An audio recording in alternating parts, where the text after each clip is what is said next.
Okay, so I've just arrived at Penmaenmawr, ready to do a scramble called Penmaen-Bach Ridge. It's one of my favourite little scrambles just off the A55. Takes about 20 minutes to do, and it's graded quite highly, but I personally think it's more like a grade 1. I'm going to do a wild camp at the top as well, so it should be fun. So if you've ever driven down the A55 to Snowdonia, the chances are you've driven past this ridge, not even noticed it, because it only takes about half an hour to get up, half an hour to get down. I like to do on the way to do a bigger mountain. Well, this place could do with a bit of a pruning. There's no better start to the day than being stung on the shins multiple times. And there we are. This is the start of the ridge. So the ridge starts off pretty steep. And just make your way up. You need to use your hands almost immediately, which is always nice. Quite a lot of exposure there. As you start gaining altitude, that drop obviously gets a little bit more extreme. Once you've got past that initial beginning part, the rest of it's more or less like steps. I'm just kind of putting my hand on every now and then just to keep balance, but mostly you can just step up.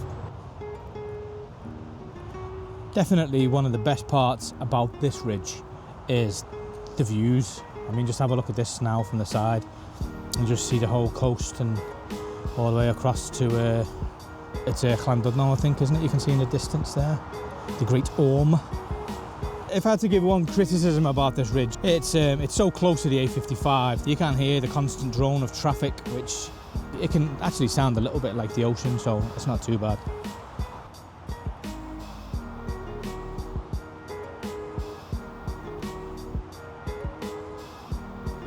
So for the most part, you keep to the very left of the ridge so that you've always got that drop to your left.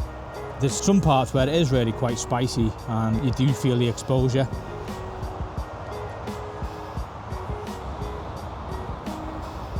There's a couple of little steppy bits you've got to put both your hands on and pull yourself up.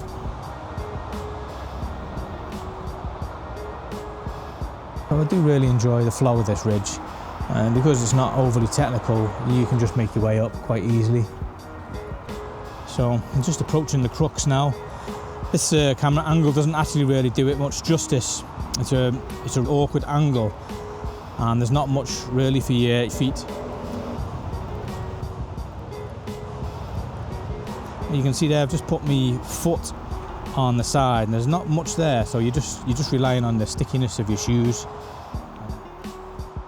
It's pretty straightforward from that point on. It's just that one little move. As I say, the camera angle doesn't really do it justice, but there is a fairly big drop behind you when you're doing that. A little bit of a clamber up here. I say for the most part, this ridge it can be walked. I'm not sure if you can see it in the distance over there, but we've got a fellow wild camper on the Hillyberg Alak. Absolutely lovely tent.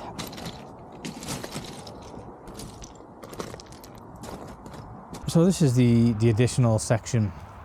This is definitely a grade 2, perhaps maybe even a 3. It's really quite overhung. Definitely the hardest move on the whole ridge, even though it's actually not part of the ridge. You've got to kind of find the right handholds to be able to pull yourself up and over. Very spicy, very good fun. Do really enjoy this part. It would be quite unfortunate if you were to fall here though. It's a pretty big drop behind you.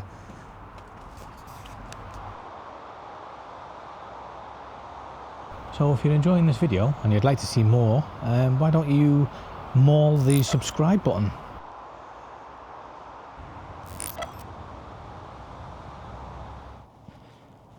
Absolutely stunning colours up here this time of year.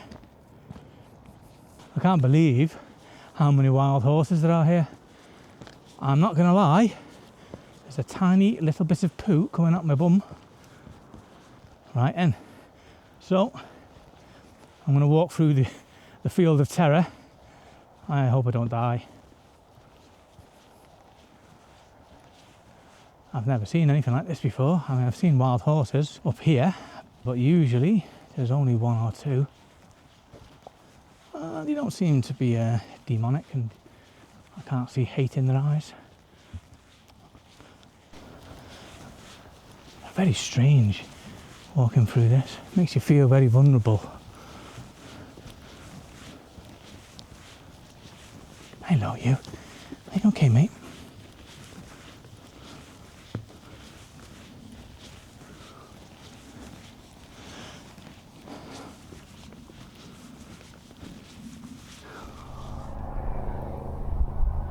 Absolutely beautiful.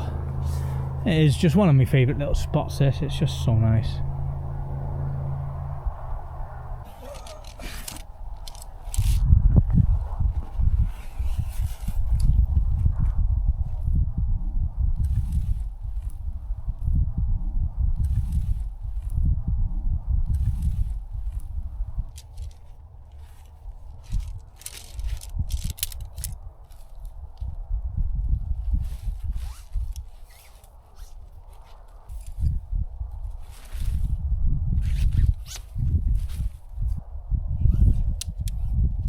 So I think this is probably the best pitch I'm going to get here.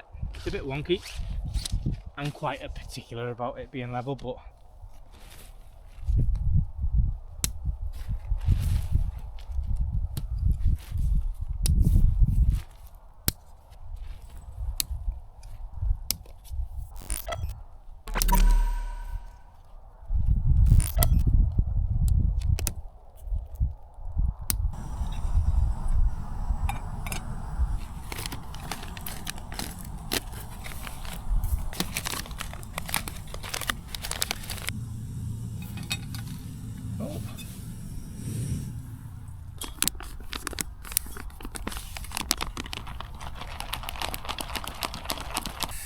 okay, so leave that for 10 minutes now. God, I love titanium. So I thought I'd show you how I pack. So what I do is I get my gas canister and I put it in a towel, and that way the gas canister doesn't rattle inside the cup. And then I put one layer of towel over it, and then I put the stove on top of that, and then put the rest over it, and that way none of the metal can bang against each other. That's my little tip for the day. I've tried a lot of different cook systems. I've had like wind burners and jet boils and things like that, and ultimately they're all really good, but they just do exactly the same thing as this, and they weigh twice as much. So this is pretty much all I use nowadays. Let's have a little look at this. Probably needs another minute or two, but give it a stir. Smells delicious. Let's have a little taste then, shall we? See if it's dehydrated properly.